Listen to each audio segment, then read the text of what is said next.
Fala galerinha do segundo ano, aqui é o professor Billy de Arte do Colégio Ateneu e vamos para a nossa 13ª aula. Pessoal, agora caderno 7, tá? Vamos iniciar o caderno 7, aí na página 2, o capítulo 1 diz o seguinte: Territórios da Arte, tá?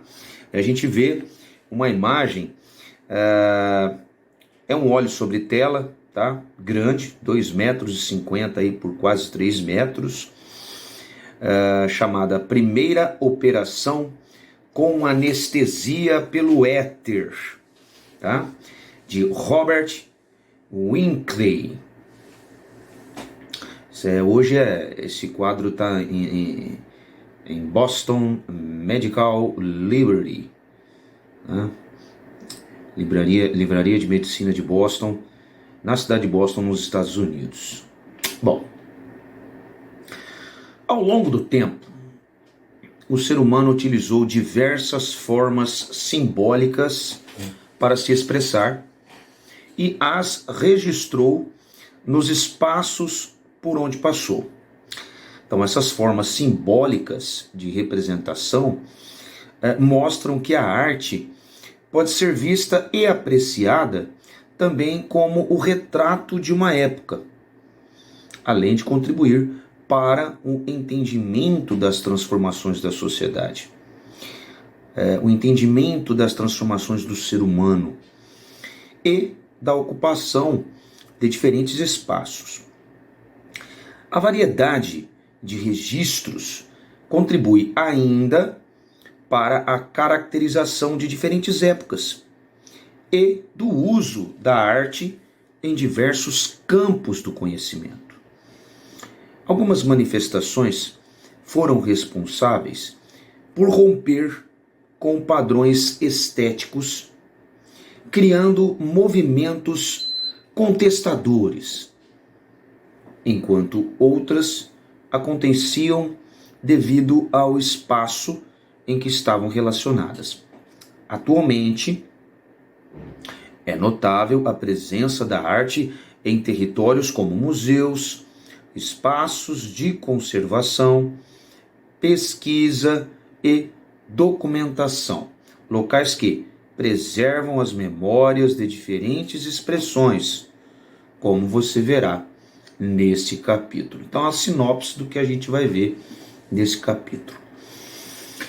A arte agora, pessoal, vamos ver a arte como o retrato de uma época, tá? Então, as linguagens artísticas, quer dizer, os tipos de arte que existem e suas variadas formas de expressão foram, durante muito tempo, o meio de retratar os acontecimentos da época, principalmente porque não tinha fotografia, né? Estudar esses registros é uma tarefa difícil, devido a fatores como o estado de conservação, né, das obras que foram deterioradas, o local, às vezes de difícil acesso, e a contextualização do período em que foram descobertos, né? Então, aconteceram várias coisas naquela época que dificultaram o entendimento. Então, o desenho e a pintura tiveram um papel imprescindível para retratar narrativas científicas e experimento da medicina. Experimentos do passado, né? Como o caso da medicina. No Antigo Egito, por exemplo, o Antigo Egito foi berço de muitos desses experimentos que culminaram no desenvolvimento da medicina. Eles conheciam vários procedimentos, inclusive para arrancar uma tampa aqui do crânio, quando há o traumatismo craniano. Então eles arrancavam um pedaço do crânio assim para o cérebro se expandir e a pessoa não morrer, né? Isso já tem relatos disso no Antigo Egito. Então os registros retratados por meio da pintura eram feitos geralmente nas paredes da arquitetura funeral, no caso as pirâmides, né? Como tumbas subterrâneas também, e interior de pirâmides.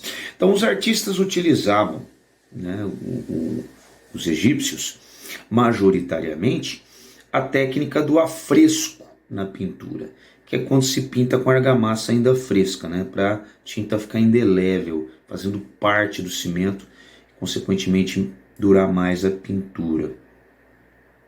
Mas elas também podiam ser feitas com tinta nanquim em folhas de papiro, que é uma planta, né? Eles pegavam o caule da planta e faziam um papel, chamado de papiro, do mesmo nome da planta, nas quais eram documentados processos cirúrgicos, partos, embalsamento dos corpos, principalmente dos faraós, né? Porque eles acreditavam em reencarnação, então o corpo não podia entrar em estado de putrefação, tratamentos odontológicos e até colocação de próteses, né? Isso no Antigo Egito. A gente pode ver aí um papiro representando um oftalmologista tratando um paciente, né? É um papiro reconstruído de um afresco em uma tumba tebana da dinastia. Isso foi feito aí no século XIX. Então, uma reconstrução, tá? Como se fosse uma cópia do que foi registrado dentro da tumba, tá? Então, a arte egípcia também retratou o cotidiano das pessoas, então não era só a vida do faraó, tá? O desenvolvimento do trabalho e os experimentos e as práticas das ciências agrárias, inclusive. Então, as técnicas agrícolas nortearam sofisticadas formas de preparação do solo para o plantio, o controle de inundações, irrigação e armazenamento de grãos e produtos. O registro dessas técnicas são de grande importância para a compreensão da cultura egípcia e para a continuidade do desenvolvimento da agricultura moderna dos dias de hoje, né? As pinturas do Antigo Egito eram feitas utilizando a lei da frontalidade e seguiam padrões rígidos. O espaço da obra era delimitado e o tamanho das figuras humanas variava de acordo com a sua posição social. O traçado das formas também obedecia a um padrão, seguindo um estilo sem volume, quer dizer, sem perspectiva e sem sombreamento. As cores são aplicadas com uniformidade, sem uso de sombras. Então, a lei da frontalidade, também chamada de frontalismo, refere-se à maneira como os artistas egípcios representavam a figura humana, onde o rosto ficava de perfil, né, é mostrado ao máximo, e o olho é representado de frente, por ser o elemento mais revelador. Também de perfil são vistos as pernas e os pés, enquanto o tórax é visto de frente. Então, o faraó exigia que os artistas não assinassem as obras. Então, não sabíamos quem eram os artistas, porque tudo era feito em prol do faraó, então em prol da religiosidade. E tinham que seguir essa regra de pintura, tá? Onde a hierarquia maior tinha um plano maior, né? A figura humana era colocada num tamanho maior do que os outros trabalhadores e escravos. Em outras culturas e em outras épocas, a ciência também foi tema da arte, ora documentando, ora evidenciando a importância de experimentos para a cura de diversas enfermidades. Vários artistas retrataram pandemias, como a peste negra, também chamada de peste bubônica, que assolou a Europa durante a Baixa Idade Média, que vai de 1346 a 1352. Os procedimentos mais utilizados pelos artistas para retratar foram a pintura e a gravura. Bom, aí a gente vê uma litogravura, que é uma gravura feita, eles fazem primeiro o desenho na pedra, numa pedra bem lisa, com uma tinta gordurosa, e depois há uma reação química ali, e depois eles colocam o papel em cima para sair a imagem, tá? Chama A Peste em Winterthur, em 1328, de Auguste Corrodi. Essa obra foi feita em 1860. Hoje está lá em Wellcome Library, em Londres, na Inglaterra. A peste negra foi algo extraordinário, que matou mais de 200 milhões de pessoas, dizimou 60% da população europeia. É uma bactéria, né, trazida aí pelas pulgas dos ratos. Hoje tem vacina já, enfim, tem antibióticos também, mas na época não tinha, né? Então dizimou aí, foi uma coisa devastadora, né? Bom, em suas várias representações, essas imagens mostram o desafio da ciência e como os médicos lutavam contra a morte pela peste, que dizimava populações inteiras, com mortos jogados pelas ruas e enfermos amontoados em espaços sem recursos materiais e condições sanitárias adequadas. O período do Renascimento, que foi em meados aí do século XIV ao fim do século XVI, que vai de 1301 até 1600, foi a época em que a arte mais caminhou ao lado da ciência. Um exemplo dessa aproximação é a vasta produção de Leonardo da Vinci, pintor, cientista, matemático e inventor. Leonardo da Vinci produziu uma série de cadernos com desenhos que até os dias de hoje impressionam. Os cadernos de Leonardo da Vinci, chamados de códices, trazem anotações feitas com uma caligrafia espelhada. Para conseguir ler o texto é necessário colocá-los na frente de um espelho e ler pelo reflexo da imagem. Olha que coisa impressionante. Está aí o segundo Codice Forster, de Leonardo da Vinci, feito aproximadamente entre 1495 e 1497. Bom, séculos depois de sua morte, esse material trouxe uma grande contribuição para pesquisadores. Neles, estudos de anatomia humana, botânica, que é o estudo das plantas, transportes, engenharia, arquitetura, né, que é a beleza das construções, e ornamentos foram elaborados. Ornamentos e decorações, né? Contribuindo de forma significativa para as ciências. A pesquisa das plantas feitas por Leonardo da Vinci conduziu a processos e estudos avançados sobre o reino vegetal que séculos depois foram revisitados pela ciência moderna, tornando da Vinci o precursor dos dois principais ramos atuais da botânica, a morfologia e a fisiologia vegetal. Está vendo aí uma imagem de diferentes esboços elaborados por Da Vinci no final do século XV, que vai até 1500, né? E início do século XVI, chama Amoras Silvestres e Estudo Botânico. Bom, no campo da medicina, Leonardo fez um tratado minucioso sobre o corpo humano. Os artistas que trabalhavam com esses estudos eram chamados de artistas anatomistas. Grande Leonardo. Bom, no período de 1498 a 1513, o Leonardo da Vinci produziu mais de 1.200 esboços de anatomia humana, que eram verdadeiras obras de arte em termos de qualidade de desenho, né?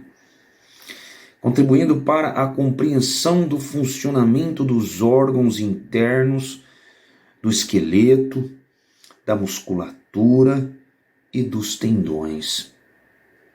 O trabalho de Leonardo e de outros artistas, junto aos médicos anatomistas, contribuiu para avanços na ciência e fez com que esses artistas retratassem de maneira extremamente realista para a época a forma humana em suas pinturas e esculturas. Lembrando que na época não tinha raio-x, né? Então eles tinham que dessecar, cortar os corpos humanos para poder estudá-los, né? Eles pegavam as pessoas que morriam e dessecavam. O Leonardo tinha um interesse e era um estudioso extremamente assíduo do anatomismo humano. Então aí a gente vê um estudo anatômico de ombro de Leonardo da Vinci, tá feito aí entre 1509 e 1510. É uma pintura de um desenho de pluma, né? Aguada de sépia e lápis. Hoje está no castelo de Windsor, na Biblioteca Real do Reino Unido. Olha que coisa impressionante, né? Bom, os retratos de temas científicos eram também marcantes na pintura barroca, estilo iniciado pelos artistas italianos e produzido entre o século XVII até 1700 e as primeiras décadas do século XVIII até 1800. Então, na pintura barroca, que tinha muitos detalhes, né? Os artistas exploravam os contrastes entre zonas iluminadas e zonas completamente escuras. Então, aquela coisa de sombreamento, né? Com o auxílio da técnica chamada chiaro scuro, criado por Leonardo da Vinci, desenvolvida durante o Renascimento. Então, a técnica proporciona volume, através do sombreamento, e perspectiva à imagem, profundidade, né? Promovendo fortes contrastes tonais, né, de tons de cores, entre as formas tridimensionais da luz e da obscuridade, causando efeitos de dramaticidade nas obras, causando drama. Observe na imagem abaixo o retrato de uma experiência com uma bomba de vácuo que demonstra as propriedades do ar. Nela, um pássaro aparece confinado em uma esfera de vidro, enquanto pessoas assistem à cena. Lógico, o pássaro morreu, né? E tem até uma menina ali colocando a mão no rosto porque ela não quer ver a morte do pássaro, que é um experimento com bomba de ar, tá? De Joseph Riget, feito em 1768, é um óleo sobre tela de 1,80 m por 2,40 m. Hoje está na Galeria Nacional de Londres, na Inglaterra. Olha a qualidade dessa pintura, tá? A realidade, demonstrando o momento, e aquela coisa do sombrio, da perspectiva, do sombreamento, da dramaticidade, né? Impressionante. Bom, no período medieval, quando a peste negra assolou a Europa, os médicos que tratavam a doença tinham uma aparência sombria e eram chamados de doutores da peste. Para se proteger da doença, usavam uma túnica comprida que cobria todo o corpo, além de luvas e chapéu. Toda a roupa era produzida em couro encerado, para que os fluidos dos doentes não atingissem o corpo do médico. Da capa saía um capuz que protegia o pescoço e a cabeça. Usavam uma máscara, também em couro, que cobria o rosto e se assemelhava à cabeça de uma ave. Os olhos eram vazados, cobertos com vidro. O bico, muito comprido, servia como filtro respirador e era longo o suficiente para colocar ervas aromáticas e assépticas, né? Essas ervas, elas limpavam praticamente o ar, né? Uma forma de conter o mau cheiro causado pelas moléstias. Usavam um bastão comprido para afastar as pessoas, para não chegar perto. Às vezes a pessoa meio desesperada quer abraçar o médico, mantendo um distanciamento seguro. Os instrumentos para exames eram adaptados em cabos compridos para garantir a distância durante os exames das pessoas infectadas. Meu Deus! Você consegue imaginar como o cenário da Covid-19, a pandemia que assolou o planeta ao longo de todo o ano de 2020, seria retratado hoje em dia? Converse com seus colegas, compartilhe suas impressões sobre o assunto.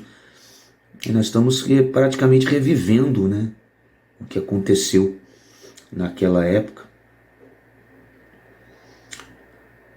Aí a gente está vendo o médico usando indumentária para o exame e tratamento da peste negra. Uma gravura de Paulus First, feita em 1656. Meu Deus do céu. Era a morte chegando, né? Bom, os principais movimentos artísticos agora do século XX. No século XX, que vai até o ano 2000, foi um período de grandes rupturas e transformações na Europa.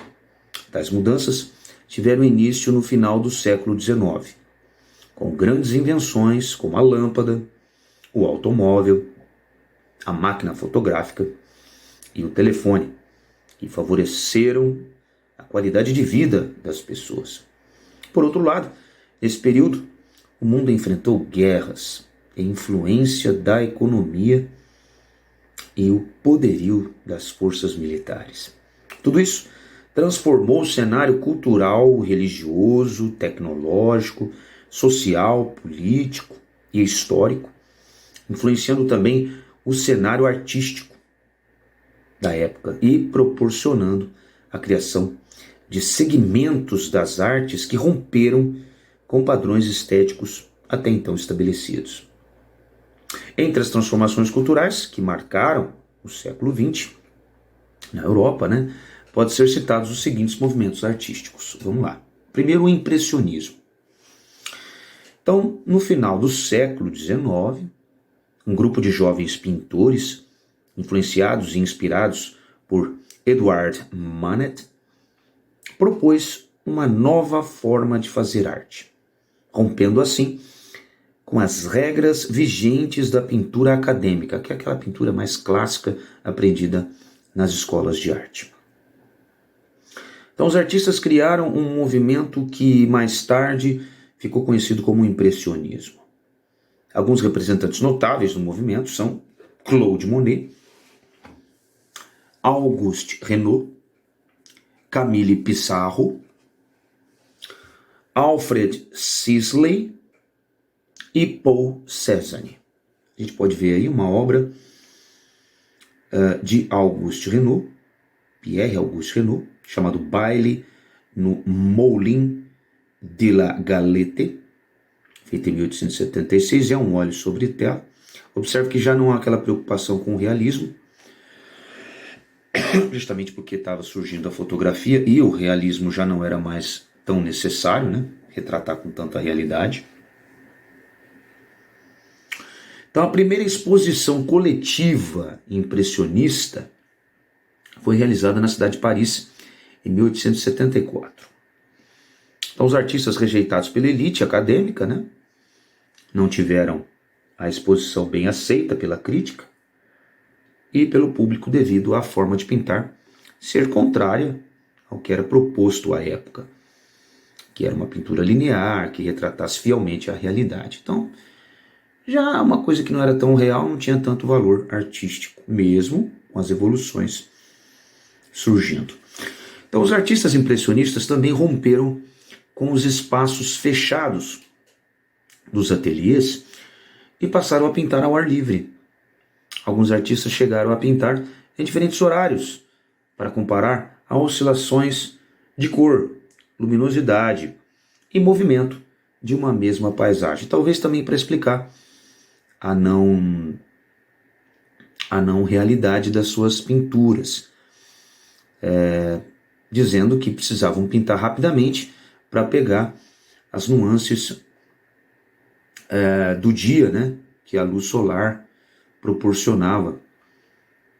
Então os impressionistas seguiam algumas considerações práticas em seus trabalhos. Observe as principais características do movimento. Então a pintura deve registrar, né, impressionismo, a pintura deve registrar as tonalidades que os elementos da imagem adquirem ao refletir a luz do sol em um momento específico, considerando que as cores da natureza se modificam a cada instante, e como se fosse um instante de um resultado fotográfico. Então eles tinham que pintar rápido para pegar exatamente ali a cor e o sombreamento que a luz causava, principalmente a luz solar, causava na natureza. Nas imagens não há contornos, considerando que a linha é uma abstração criada pelo ser humano, claro, né? Não existe o contorno, é somente o contraste das cores, né, e das sombras que causa o contorno. Isso é causado pela mente. As sombras dos objetos devem ser luminosas e coloridas, considerando que são a impressão visual que o contato com a luz nos proporciona, né, a questão das sombras. Então elas já tinham uma luminosidade e também as sombras tinham um colorido.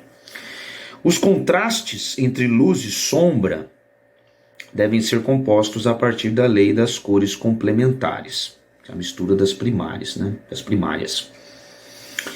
As cores, assim como as tonalidades, não devem ser produzidas pela mistura das tintas, mas serem usadas puras e em pequenas pinceladas na tela, causando uma ilusão de ótica ao observador. Então, elas eram puras e, conforme a gente se distancia da obra, elas acabam se misturando. Tá? A gente vê aí um óleo sobre tela de Pissarro. Hoje está lá no Museu Metropolitano de Arte de Nova York, nos Estados Unidos, chamada Boulevard Montmartre, na manhã de inverno. Tá?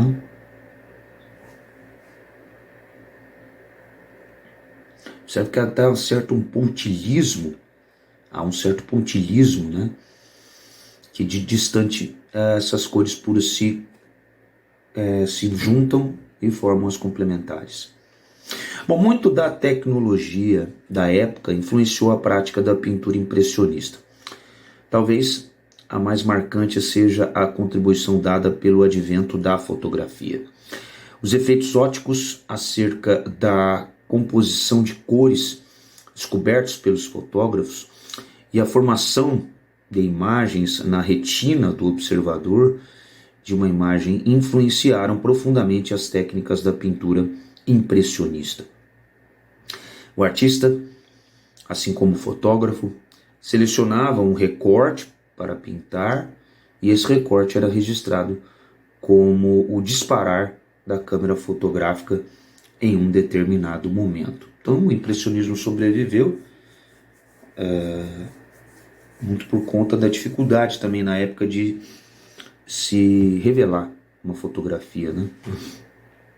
Depois veio o expressionismo.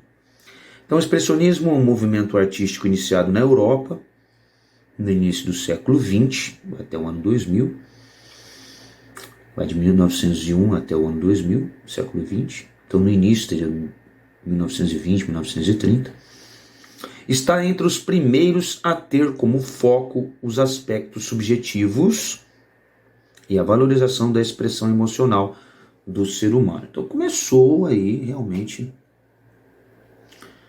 Na verdade, o abstracionismo começou com o impressionismo, né? O expressionismo ele veio a acentuar ainda mais esse abstracionismo. Então, com o tempo, para os artistas ligados ao movimento expressionista que se iniciava, o que importava era a maneira como eles se sentiam diante dos reflexos trágicos da Primeira Guerra Mundial. Tá? Então aí vinha a questão de mostrar a sentimentalidade do pintor. Então o movimento surgiu na cidade de Dresden, na Alemanha, o expressionismo, em 1905, com um grupo de artistas chamado Die Brücke, quer dizer, a ponte. Então esse grupo composto pelo Ernst Kirchner, Erich Heckel, Carl Schmidt Rottluff, entre outros, deu origem ao chamado expressionismo alemão. A gente pode ver aí uma obra que é um óleo sobre tela, né? Chamado A Praça de Nollendorf, do artista Ernst Ludwig Kirchner, tem 69 por 60 centímetros, hoje está na cidade de Berlim. Observe que já começou bem o expressionismo, né? Bem o abstracionismo, né? A completa distorção aí da imagem. Incidindo já um estilo do pintor. A gente vê aí também mais um exemplo do expressionismo alemão, chamado Dois Homens à Mesa, de Erich Heckel, feito em 1912, um óleo sobre tela de quase 1 metro por 1,20. Hoje está em Hamburgo, na cidade de Hamburgo, na Alemanha. Bom, também na Alemanha surgiu outro grupo na mesma perspectiva expressionista, chamado Der Blaue Reiter, que traduzindo o Cavaleiro Azul em alemão, né? O grupo foi formado em 1901 pelos artistas Wassily Kandinsky, Alexis von Jelski, Franz Marc, August Mack, Paul Klee e Marianne von Weirich. Então o nome Der Blaue Reiter surgiu de uma conversa de Marc com Kandinsky. Ambos gostavam da cor azul, pois diziam ser a cor da espiritualidade. Marc gostava de cavalos e Kandinsky de cavaleiros. Kandinsky também já havia pintado um quadro com esse nome em 1903. Algumas características comuns dos principais elementos do grupo são cor, luminosidade, textura e sentimento. Está aí uma obra de Kandinsky, em 1911, chamada Lyrical. É um óleo sobre tela, de quase 1 metro por 1,30. Hoje está em Rotterdam, na cidade de Rotterdam, na Holanda. Dá para ver que é um cavalo aí, né? E aqui abaixo a gente vê cavalos vermelho e azul, já de Marc, né? Franz Marc, feito em 1912, um óleo sobre tela, um quadro pequeno de 26 por 34 centímetros.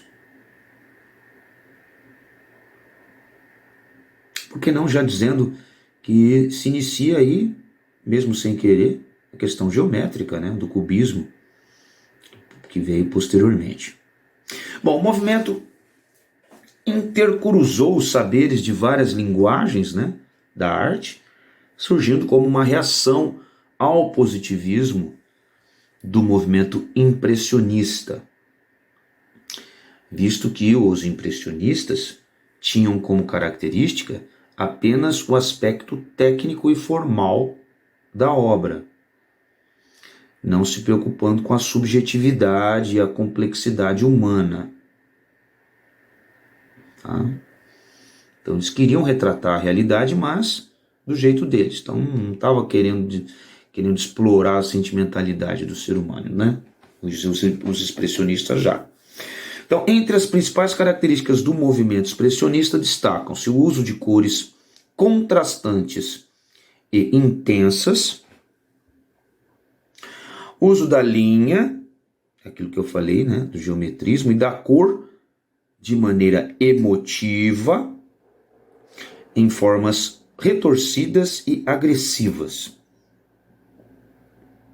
Valorização do universo psicológico e da subjetividade, com ênfase em temas e sentimentos densos, como a angústia, o medo, a solidão e a loucura. Dinamismo no uso de movimentos vigorosos na pintura.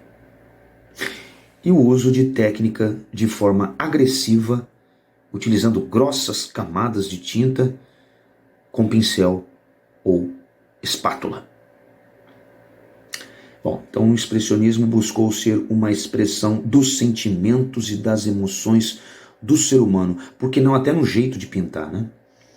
Então nessa estética, os artistas exageravam e distorciam os temas das pinturas, reformando o mundo real e representando o lado mais pessimista e sombrio da vida.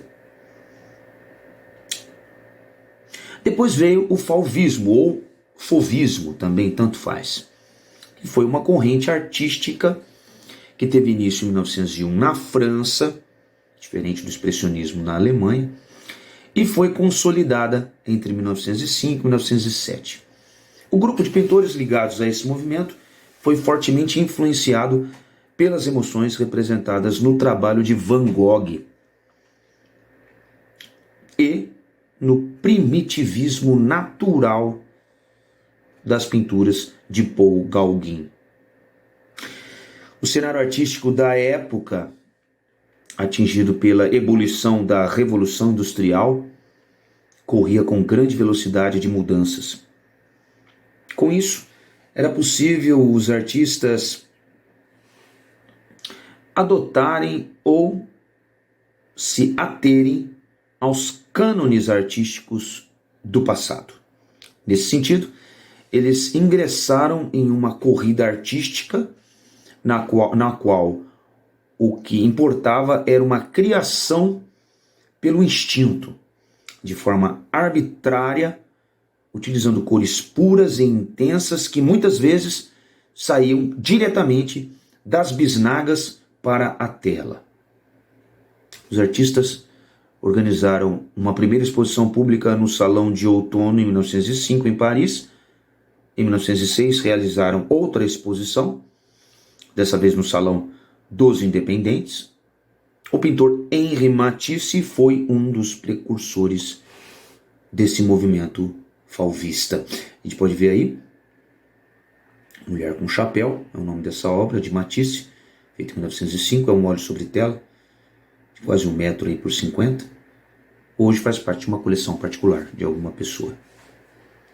Bom, o grupo fauvista ele não foi compreendido e aceito pela elite acadêmica, recebendo a alcunha de Les Fauves, que significa as feras ou selvagens.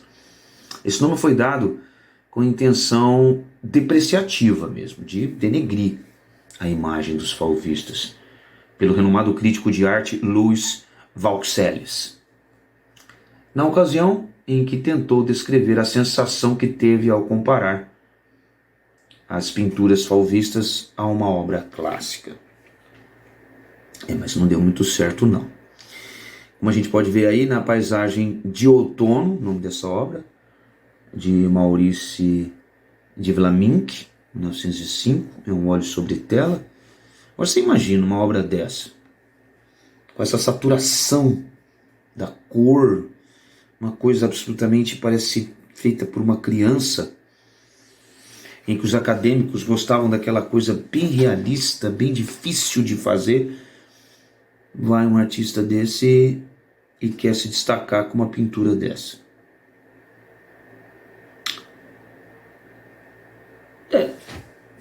tem que ter crítica mesmo, né? Principalmente naquela época. Então as principais características da pintura fauvista são composições a partir dos instintos, impulsos e sensações vitais, muito parecido com o expressionismo, né? Valorização da espontaneidade e da liberdade. Então, surge na hora a ideia e não tem uma pré-organização antes da pintura. Utilização arbitrária das cores puras, vivas e intensas, do jeito que sai da bisnaga coloca. Ou por opção por temáticas leves, quer dizer, não abrangia nada pesado em termos de guerra ou de coisas dramáticas. Temas leves, igual essa aqui, que foi falada agora há pouco. Paisagens de outono, quer dizer, temas leves. Pinceladas fortes, mostrando o caminho do pincel, quer dizer, mostrando bem como que, até que movimento que foi feito ali pelo artista, pelo pincel.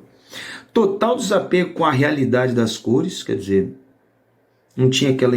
O impressionismo já queria retratar ali a cor do sol, a luz do sol, as cores que o sol, ao incidir na natureza, eles tentavam pelo menos retratar as cores mais fiéis possível. Aí nesse caso não, o fauvismo não. A predominância de formas simples, desapego da ilusão de algo imaginativo, de tridimensionalidade. Então não buscavam perspectiva, volume, sombreamento, nada disso. Bom, esse novo espírito de síntese proposto pelos fauvistas expressava a natureza humana por meio de uma estética primitiva, parecendo realmente uma pintura primitiva, como se a pintura de uma criança, como se fosse uma pintura de criança, aquilo que eu falei, característica também presente na arte knife, que até hoje existe arte knife, né? Que é um termo francês, né? Que define uma arte espontânea, algo ingênuo, inocente, sem nenhum tipo de estudo acadêmico. Então essa arte busca a simplificação das formas e exibe uma qualidade exuberante de cores, mas autodidata totalmente, né? E aí vem finalmente o cubismo. Então o cubismo foi uma tendência artística surgida na França em 1907, apesar do grande Pablo Picasso espanhol ter sido um dos grandes nomes, mas foi na França que surgiu, se bem que Pablo Picasso morou mais na França que na Espanha, né? Tendo como referência marcante uma tela intitulada Les Demoiselles d'Avignon, quer dizer, As Damas de Avignon, do pintor espanhol Pablo Picasso.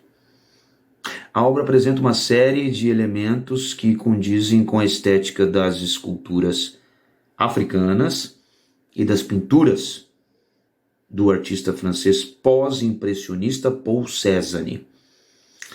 Além de Picasso, o escultor francês Georges Braque, talvez seja o grande criador do cubismo e não Pablo Picasso, né?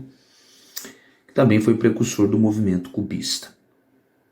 A gente vê aí o quadro Les Demoiselles d'Avignon, onde Pablo Picasso fez um óleo sobre tela, hoje está no Museu de Arte Moderna de Nova York, que na verdade ele quis retratar meretrizes, inclusive com máscaras africanas, para não deletar a sua identidade, mas é algo que ele trouxe lá de uma viagem que ele fez à África. Bom, então o cubismo ele surgiu para romper com os modelos estéticos das academias. Que, mais um, né?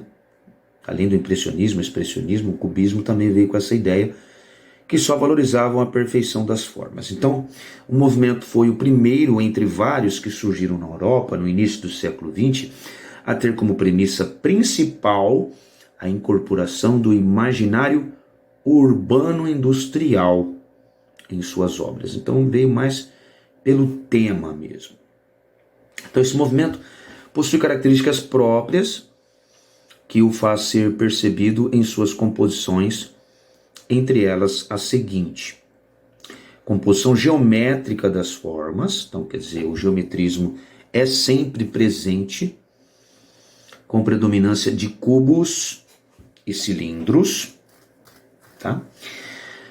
Figuras representadas em todos os seus ângulos, tá? Mostrando o corpo todo, né? A imagem inteira. Predominância de linhas retas, renúncia da perspectiva e do claro escuro, quer dizer, do sombreamento e também da profundidade. Expressão das ideias por meio do exercício mental, quer dizer, havia ali uma reflexão implícita a ser feita para entender a obra. Retratação da natureza de forma simplificada. Renúncia à arte como pura imitação da natureza, não retratava a natureza como ela era. Utilização de temas como naturezas mortas, urbanas e retratos, naturezas mortas, sem movimento, como um vaso de flores, um vaso de frutas, tá? Não é porque não tem vida, é porque não tem movimento. Abandono das distinções entre forma e fundo e profundidade. Então o cubismo influenciou as vanguardas russas, que toda vez que fala de vanguarda são coisas novas. As vanguardas russas do começo do século, influenciou sim, impactando o trabalho do escultor Malevich. O movimento também contribuiu para o surgimento da arte objeto, quer dizer, do uso de novos materiais e a reciclagem dos chamados objetos do cotidiano. Então começou a pegar objetos do cotidiano para se fazer arte, colocando até em telas. No caso também dos adesivos, né, as colagens em telas que começaram a ser feitas principalmente por Pablo Picasso. Aí depois vem o Dada, o dadaísmo, que é bem abstrato. Então o dadaísmo, também chamado de movimento Dada, teve início em 1916 na cidade de Zurique e logo alcançou cidades como Barcelona, Berlim, Colônia, Hanover, Nova York e Paris. Só lembrando que Zurique, né, onde surgiu o dadaísmo, é uma cidade da Suíça, tá? Uma das cidades mais populosas da Suíça. E esse nome dadaísmo, vindo da palavra dada, quer dizer cavalo de pau, que quer dizer, tem muitos... Essa palavra dada quer dizer muita coisa e ao mesmo tempo coisa alguma. Justamente o que os dadaístas queriam. Buscar o abstracionismo total, então essa palavra é perfeita, né? Não significa nada. Essa é a ideia. Então essa vanguarda das artes foi formada por um grupo de escritores e artistas plásticos, liderado por Tristan Tzara, Hugo Ball, Hans Arp, e suas obras, tanto visuais como literárias, eram embasadas no mero acaso, no caos e na desordem, que era a anti-arte mesmo, né? Então eles criavam composições utilizando objetos, elementos de baixo custo, desconstruindo os conceitos tradicionais da arte e até negando a própria arte.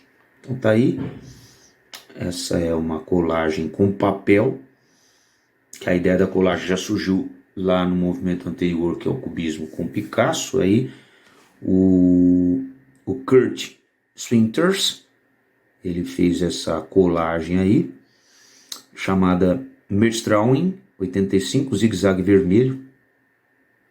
Tá vendo? Uma coisa nada a ver. Bom, aqui está uma pequena explicação do nome, né? O nome Dada foi escolhido de forma aleatória para representar a característica antirracional do movimento, que era totalmente contrário à Primeira Guerra Mundial e aos padrões rígidos pela arte do período. Então, Dada em francês significa cavalo de pau, cavalinho de pau, ou brinquedo de criança. Então, a escolha do nome traduz a falta de sentimento das coisas que o movimento queria pregar. Tá? Exatamente aquilo que eu havia falado. Então, as primeiras características do movimento dadaísta são negação dos cânones tradicionais, né, das ideias tradicionais e clássicos da arte, espírito de protesto, tinha sim envolto alguma coisa de protesto, negando o nacionalismo, o materialismo, o consumismo e o capitalismo. Total espontaneidade e improviso nas composições artísticas. Busca do anarquismo, quer dizer, anarquismo é falta de governo, né? Do caos e da desordem, é isso que é anarquismo. Estética e lógica, nada a ver, né? Irracional, por que não dizer irônica, levando um pouco para o lado cômico. Radical, destrutiva, agressiva e pessimista. Quer dizer, rejeição à guerra e aos valores da burguesia. Então, um troço bem socialista mesmo. Para negar todos os valores estéticos e procedimentos artísticos, os artistas utilizavam com frequência pedaços de materiais encontrados pelas ruas ou objetos que haviam sido jogados fora. Marcel Duchamp, por exemplo, foi um dos dadaístas que mais utilizou esses métodos, produzindo esculturas que chamou de ready-mades. Que o ready-made é a arte pronta, não foi o artista que fez. É um objeto que busca de forma radical romper com a artesania, com algo feito à mão pelo homem pensando em arte, né? De um procedimento artístico. Então a proposta é se apropriar de forma artística de produtos industriais com funções utilitárias. Uma vassoura, uma panela, entendeu? Qualquer coisa utilitária, uma cadeira. E utilizava para fazer, falava que isso é arte, pronto. Ele achava que aquilo era arte e pronto, e colocava no museu. É bem isso. Aqui a gente está vendo uma roda de bicicleta, chama a obra roda de bicicleta, mas é colocada essa roda em cima de um banquinho. Pelo menos ele modificou o objeto de alguma forma, né? Nessa obra. Ele não simplesmente pegou o banquinho ou a roda e colocou lá, né? Deu uma modificada aí. E pintou o banco. Hoje está em Milão, na Itália. Tá? Marcel Duchamp. Essa é uma imagem, é uma réplica, tá? Não é a original, é uma réplica de 1964. Bom, o dadaísmo causou um impacto significativo no mundo da arte, desafiando a lógica, abolindo a postura racional, a organização, propondo para a arte uma identidade de total espontaneidade e gratuidade. Para os dadaístas, o principal problema de todos os movimentos artísticos era querer algo impossível, explicar o ser humano. Algo impossível. Tanto é que Marcel Duchamp até colocou um mictório masculino que eles usam no banheiro para os homens urinarem, né? É um urinol, né? Colocou aquilo como arte. Bom, surrealismo agora.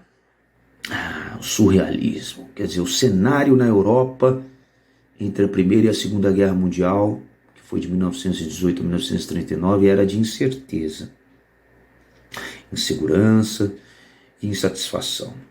Isso fez com que os artistas buscassem uma nova forma de expressar a realidade.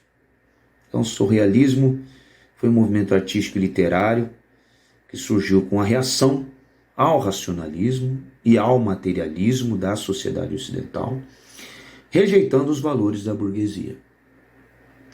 O movimento surgiu em Paris, em 1920, tendo como referência o Manifesto Dadaísta e a pintura do artista Giorgio de Chirico. O fundador do movimento foi o escritor francês André Breton, tá? Que era ex-integrante do movimento dadaísta. Então ele lançou em 1924 o Manifesto Surrealista, que propunha aos artistas se deixarem conduzir pelos impulsos, expressando tudo o que lhes viesse à mente, sem muita preocupação com a lógica. Bem dadaísta, né? O objetivo era usar o potencial do subconsciente. Atenção, aí que está o grande detalhe do surrealismo. O diferencial, que é o potencial do subconsciente, que está na nossa mente.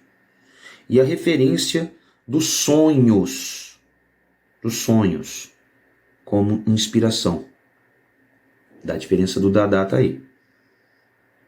Valorizando também a fantasia e a loucura.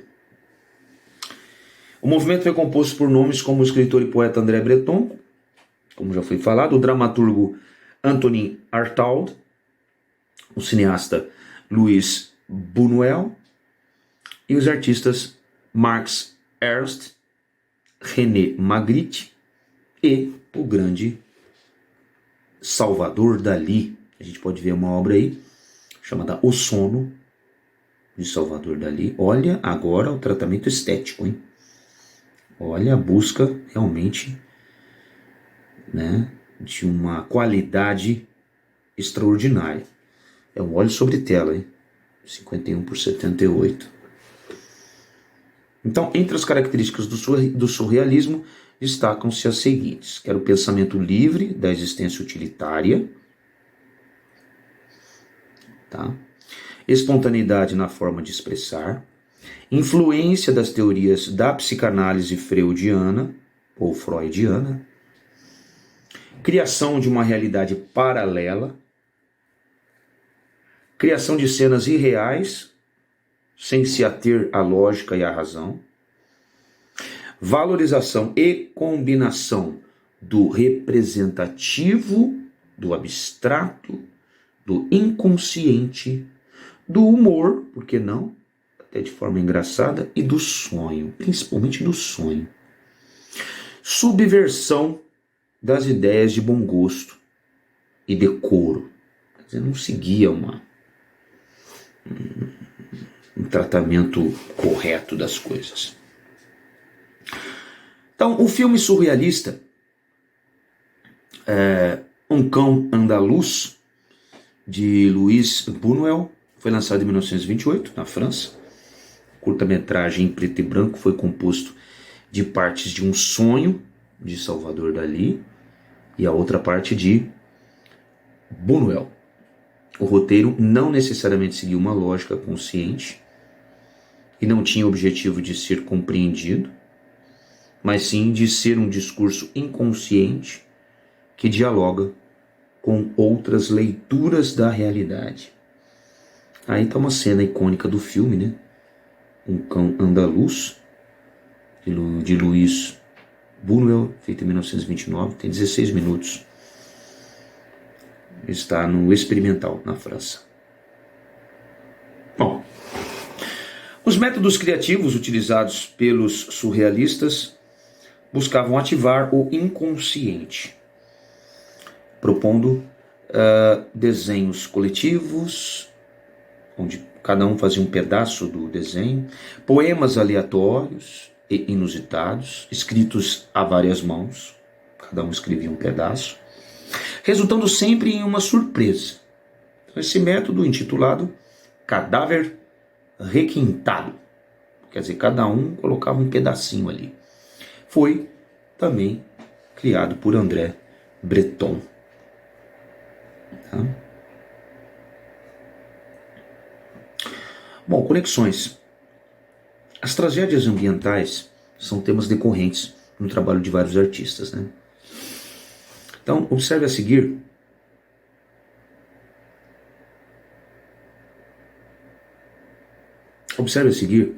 a representação de uma floresta pintada por Max Ernst. Depois leia o texto sobre as queimadas na floresta amazônica. Observe aí a imagem, Floresta Vermelha, de Max Ernst, feito em 1970, é um óleo sobre tela. Tá? Então, focos de queimadas na Amazônia em junho foram os maiores para o mês nos últimos 13 anos, diz o INPE. Mês de junho teve 2.248 focos de queimadas no bioma Amazônia.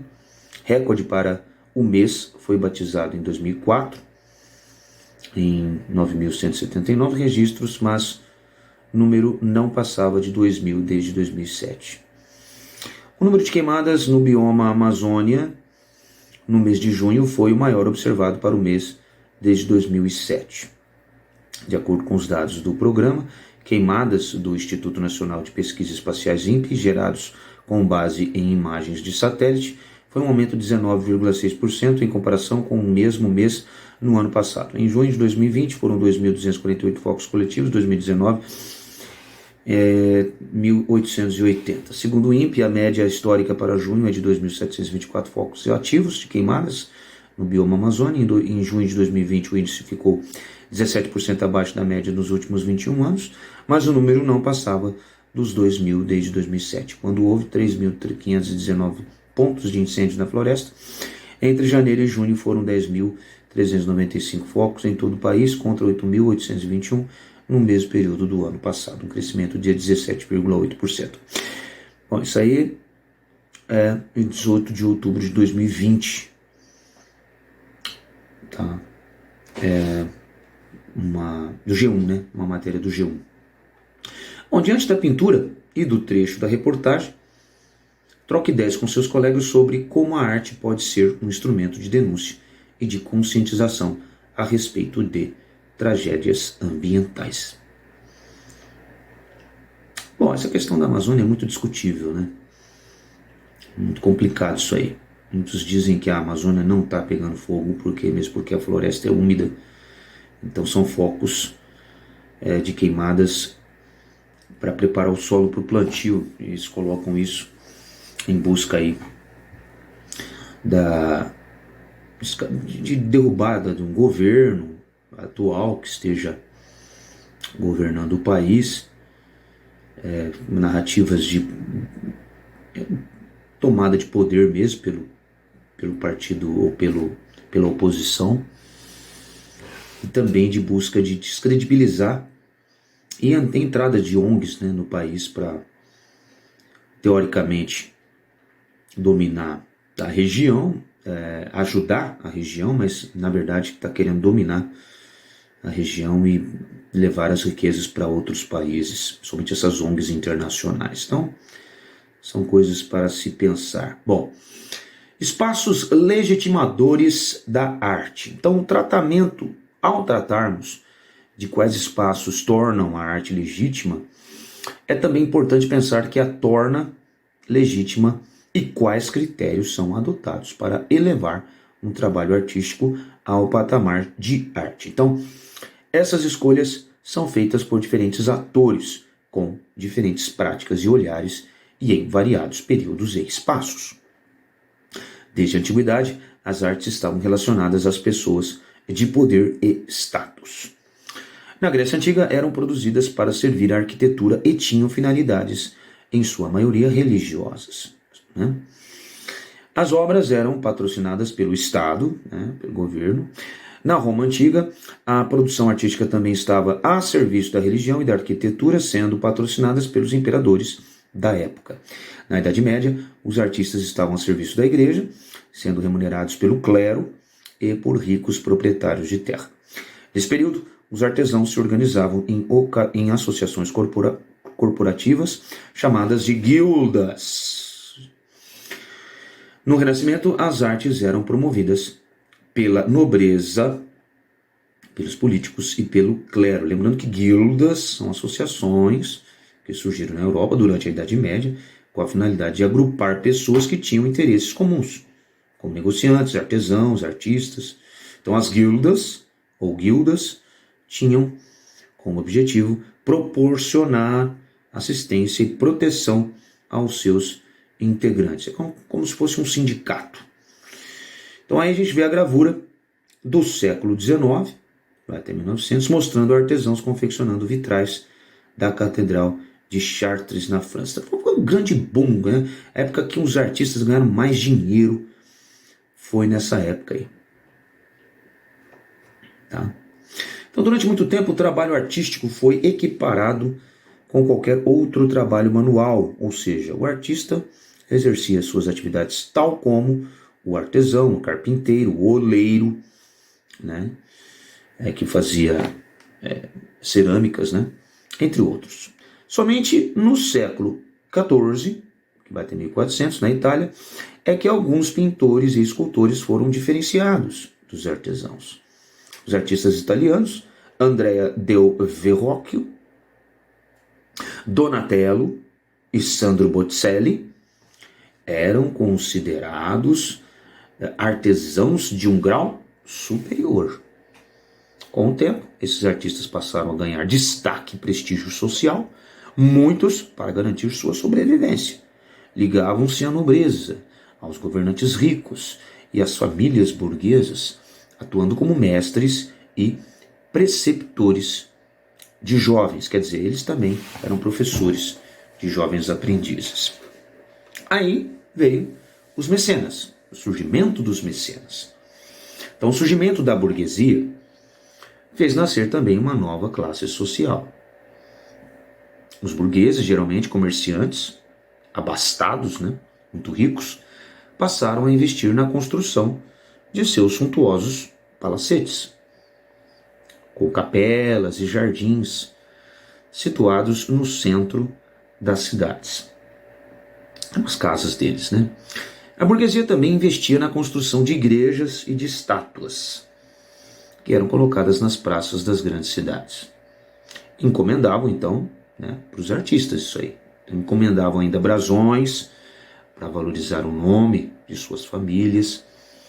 Nos edifícios públicos eram colocados quadros, também patrocinados pela burguesia, por governantes e integrantes do alto clero, quer dizer, da igreja, que queriam se destacar.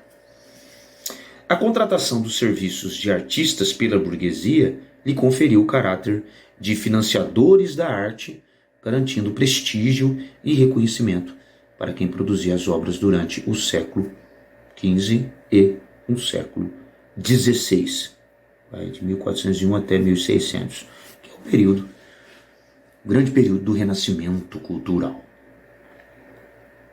A palavra mecenas foi originada na Roma Antiga, isso aí no século I antes de Cristo, quer dizer, 100 anos antes de Cristo nascer. Então, o conselheiro do imperador Otávio Augusto investiu na produção artística de vários escultores, pintores e poetas da época. Seu nome era Caio Mecenas, né? E seu sobrenome Mecenas, passou a designar os patrocinadores dos artistas. Um dos mais notáveis mecenas foi Lorenzo de Médici. A gente pode ver aí o nome, o retrato de Lorenzo de Médici, que foi um dos grandes mecenas que patrocinavam as artes, né? Feito aí, no caso, por Girolamo Macchietti. Isso é um óleo sobre tela feito aí no século XVI, que vai até 1600. Bom, então os mecenas foram de extrema importância para o desenvolvimento das artes plásticas, da literatura e da arquitetura. A construção, né, a beleza das construções. Então, eles legitimaram a arte, definindo o valor artístico pelo prestígio da assinatura do artista. Aí começaram a se aparecer os grandes mestres, né? Por exemplo, Giorgio Vasari, que era um intelectual italiano, foi o primeiro a diferenciar e valorizar a atividade artística das demais atividades manuais. Então, Vasari era escritor, arquiteto, pintor e escultor de grande prestígio. Tornou-se conhecido por escrever biografias dos artistas da Renascença italiana e criou a primeira academia de desenho, uma escola em Florença, que é a mais antiga escola de belas artes do mundo. Então, a contribuição de Vasari para a promoção de artistas como Michelangelo, por exemplo, foi muito importante, pois os mecenas passaram a investir em arte, tornando a atividade competitiva e bem remunerada. Então, as grandes coleções agora não ficavam confinadas apenas dentro de palácios, igrejas e edifícios públicos. Elas estavam também nas mãos de investidores privados que as negociavam ou construíam espaços privados para sua exibição, dentro das casas mesmo, né? Então virou um bem extremamente rentoso, um material muito caro. Os espaços dos museus agora. Então os museus são espaços institucionais legitimadores da arte. Então fala, aquilo é arte, legaliza a arte. Se está no museu é porque é arte.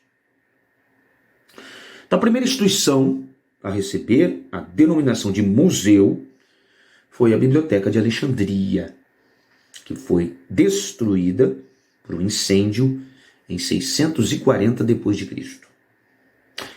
Durante a Idade Média, os gabinetes de raridades e tesouros eram espaços mantidos pela igreja e pela realeza, que abrigavam grandes acervos culturais. Bom, os museus, como conhecemos atualmente, foram criados no século XVIII, vai de 1701 até 1800, a partir da doação de obras de colecionadores particulares. Então, o primeiro museu criado foi o Ashland Museum, na Inglaterra, constituído a partir da coleção de arte do antiquário e político Elias Ashmole, posteriormente doada à Universidade de Oxford. O primeiro museu público foi o Museu do Louvre, em Paris, criado em 1793 pelo governo da França. O Louvre possui coleções acessíveis a todos, tendo além da finalidade de preservação científica e finalidade recreativa e cultural. É um dos locais mais visitados do mundo. Está aí a entrada do Museu do Louvre, em Paris, na França, essa grande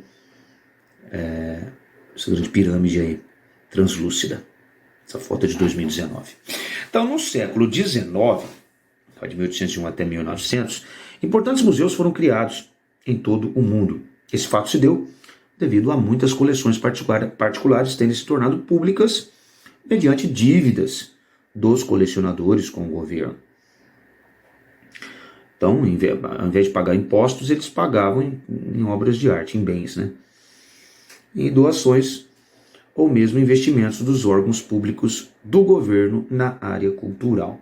São exemplos de museus desse período: o Museu do Prado, na Espanha, e o Museu Mauritshuis, na Holanda. Até o início do século XX, que é de 2000 em diante, o sistema dos museus foi sempre pautado no modelo europeu, que privilegiava a pesquisa elitista e a erudição, né, tudo muito clássico, muito elite, né, atingindo uma pequena parcela da população.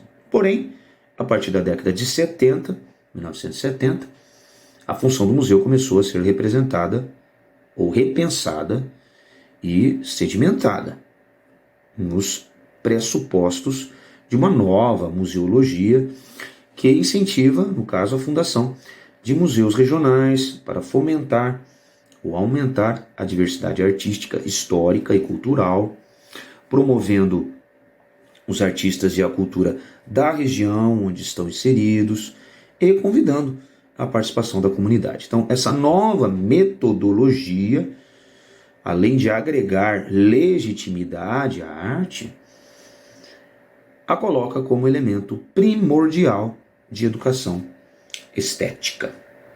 Né? A gente pode ver a imagem aí de parte do acervo do Museu do Índio, em Manaus, que é uma dessas ramificações que a gente está falando. Em 2019, essa foto. Então, projetar um museu é um desafio do ponto de vista arquitetônico e de como a instituição vai representar as identidades e os valores coletivos para que sejam vistos e pesquisados, tendo em vista as demandas sociais do século XXI. Atualmente, esses espaços possuem suas próprias necessidades e alguns precisam ser projetados, tendo em vista as coleções de arte contemporânea que abrigam. Porque dependendo da obra, tem que ter um espaço diferenciado para expor essa obra. Então, essa organização é também um elemento legitimador da arte, pois a coloca em um ambiente que a valoriza ou a contextualiza. A gente pode ver aí, por exemplo, uma instalação em aço inoxidável, para vocês verem como que precisa de um espaço adequado, né, para exposição ao ar livre. Como vocês podem ver, é um museu, mas é um museu ao ar livre, lá na cidade de Brumadinho, que aconteceu aquele estouro daquela barragem em Minas Gerais. Esse é o Instituto Inhotim. Tá? Essa obra chama Narcissus Garden, do artista Yayoi Kusama. Essa obra é de 2009. Uma instalação é quando você modifica provisoriamente um espaço com materiais inusitados, né? Bom, quem são os mecenas na atualidade? Bom, no século XXI, que é o século que nós estamos, que vai do ano 2001 até 2100, figuras que lembram os postos ocupados pelos mecenas ainda decidem sobre tipos de arte e quais artistas querem patrocinar. Então, os artistas, em uma disputa competitiva, lutam para conseguir quem patrocine seus trabalhos. Então, o papel do mecenato atual está nas mãos do governo, dos bancos e dos empresários. No Brasil, a cultura geralmente é operada pela Secretaria da Cultura, que propõe leis de incentivos fiscais para que as empresas, bancos ou mesmo pessoas físicas possam patrocinar artistas, como é o caso da Lei Rouanet. Diante dessas informações, investigue quais leis de incentivo fiscal para fins culturais existem ou já existiram no Brasil e qual é o benefício que os investidores recebem para realizar os patrocínios. Em seguida, troque ideias com seus colegas e compartilhe suas descobertas. Porque assim, o dinheiro que um empresário investe pela Lei Rouanet a um tipo de arte, por exemplo, o cara quer gravar um CD, um músico. Quanto vai gastar? Vai gastar 100 mil reais. Aí a empresa tal, qualquer empresa aí, Coca-Cola, vai lá e dá os 100 mil para o artista, através da Lei Rouanet. O que acontece? Parte desses 100 mil reais, eu não sei exatamente a porcentagem, mas uma porcentagem disso é descontado no imposto de renda que a empresa tem que pagar para o governo. Porque toda empresa paga imposto. Tá? Então parte desse imposto é descontado. Tá? A empresa não precisa pagar para o governo. Tá? Então, na verdade, quem está patrocinando é o próprio governo. O governo está... Ambos, né? Ele teria que pagar. Então, ao invés de pagar para o artista, ele paga para o governo e o governo repassa esse dinheiro para o artista. Tá?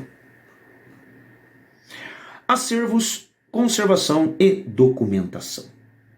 Então, a concepção atual dos museus vai além de guardar antiguidades e fazer o recolhimento, a restauração e a exposição de objetos que compõem seu patrimônio. Lembrando que restaurar é diferente de reformar.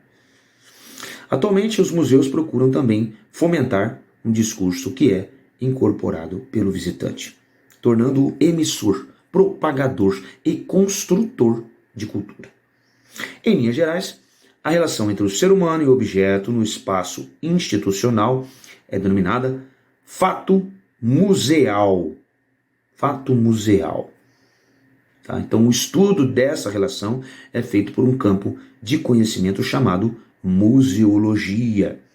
O que é museologia? A ciência, atual que estuda o museu.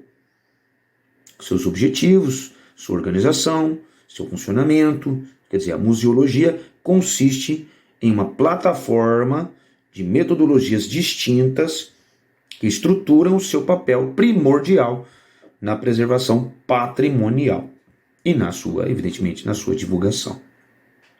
Então, a museologia surgiu na França a partir da segunda metade do século XX e propagou-se internacionalmente a partir da Declaração de Quebec, feita em 1984, que foi um documento que registrou os princípios e bases para uma nova museologia. Então, esses princípios influenciaram de forma ampla a museologia na década de 80, privilegiando o compromisso social dos museus e a sua forma interdisciplinar, misturando várias disciplinas, de estar presente em variadas esferas do conhecimento, visando a preservação e a recriação da memória. Então, os museus precisam ser vivos, estando presentes em ativos nas dimensões das realidades sociais.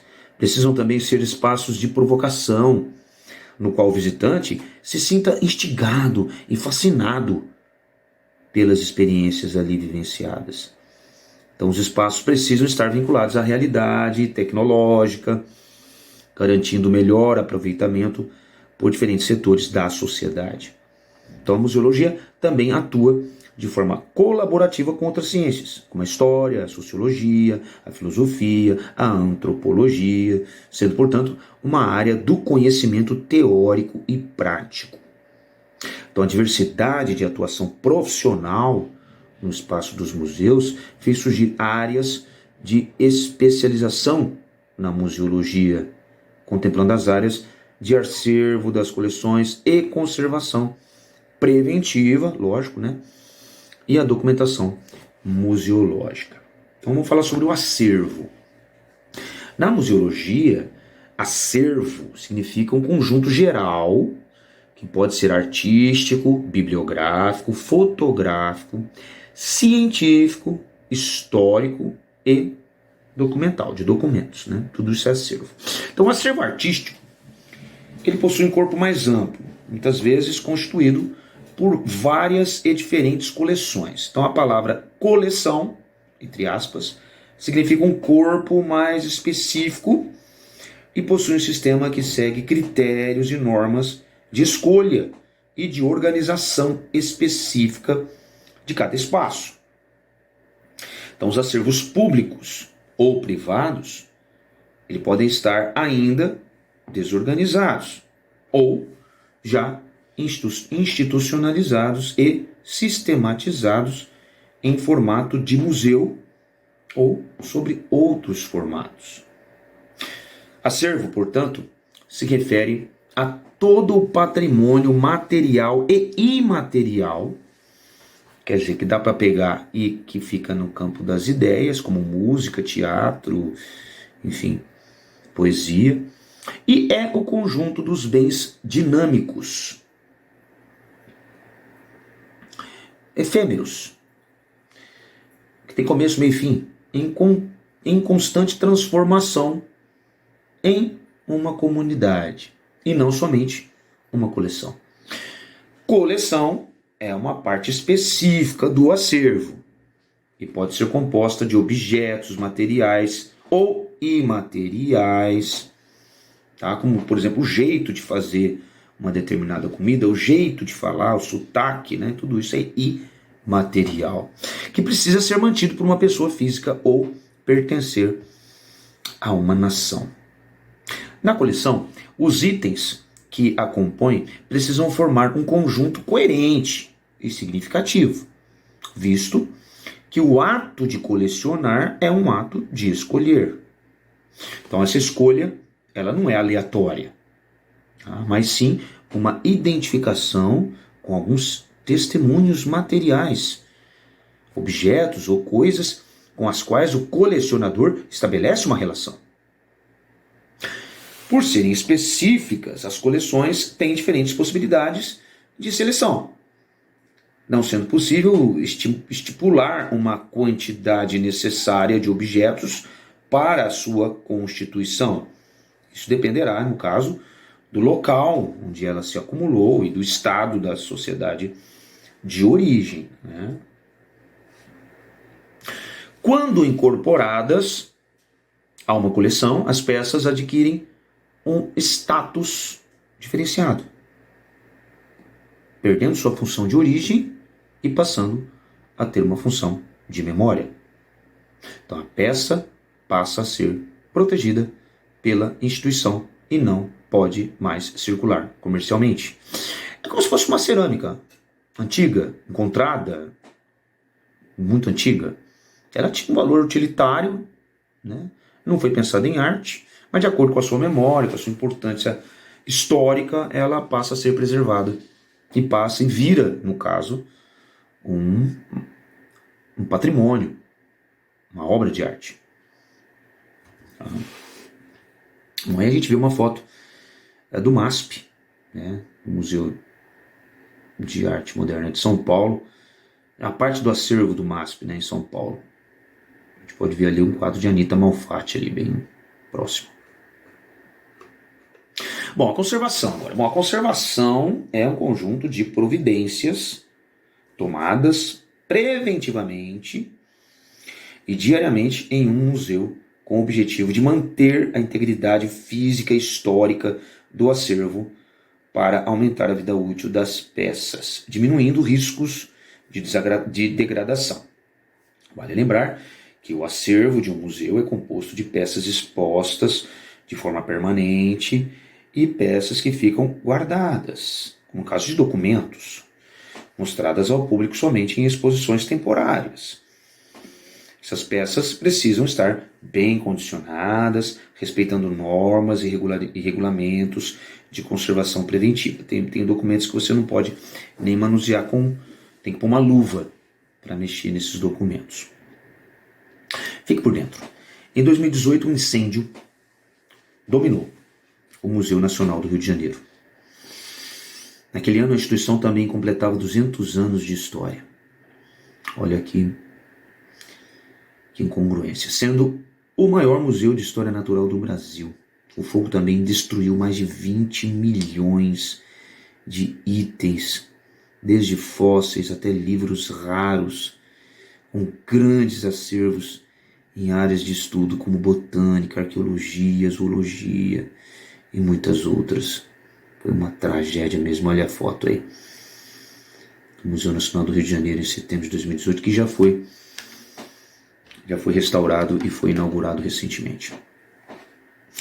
Então, o espaço de conservação ele precisa ter mobiliário seguro, controle de clima e de segurança, higienização das peças e controle de pragas como cupins, traças. Então, a conservação preventiva é interdisciplinar e exige profissionais qualificados. Assim, o principal objetivo desse trabalho é conservar e preservar para não ter que restaurar. Então, a conservação preventiva deve ter sempre a prioridade de qualquer instituição museológica, porém, em muitos casos, o restauro é a solução para a recuperação da peça. No caso, o restauro é um conjunto de procedimentos técnicos de intervenção realizado em uma obra de arte, quando se faz necessário recuperar a sua integridade. Lembrando que não se pode mudar a aparência original no restauro. Aí a gente vê um óleo sobre tela, que é a primeira missa no Brasil, de Victor Meirelles, que mostra aqui abaixo que passou por uma restauração. Teve que passar por uma restauração, né? Bom, o trabalho de restauro exige um conhecimento técnico muito apurado acerca de materiais artísticos, produtos químicos, técnicas artísticas e sobre a história da peça. A técnica original utilizada pelo autor, sua origem, sua identidade e também o tipo de dano e o local de exposição. Caso o museu opte pelo restauro de uma peça, deve-se fazer a intervenção o mínimo possível para não descaracterizar a obra. De olho. A curadoria, curador, é um cargo que um profissional desempenha para cuidar e preservar uma exposição de arte. Da ideia até o gerenciamento. Então, o objetivo é determinar o conteúdo da exposição, geralmente organizado por meio de agrupamentos e relações de semelhança ou diferença em temáticas dos temas abordados, procedimentos ou conceitos visuais. O fio condutor de todo o processo de curadoria geralmente é um tema ou um conceito que garantirá a identidade e a unidade da exposição. Lógico, além dele organizar as exposições, né? Convidar os artistas, criar o tema e fazer a divulgação dessa exposição. A documentação. A documentação, por sua vez, é a área da museologia que visa a identificação, a organização e a contextualização das informações relativas aos objetos do acervo de acordo com as suas especificidades.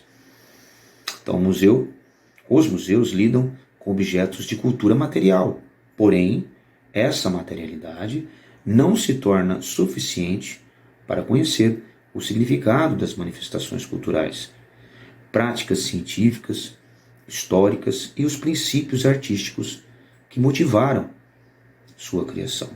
Há também a mudança do papel dos objetivos ao longo do tempo.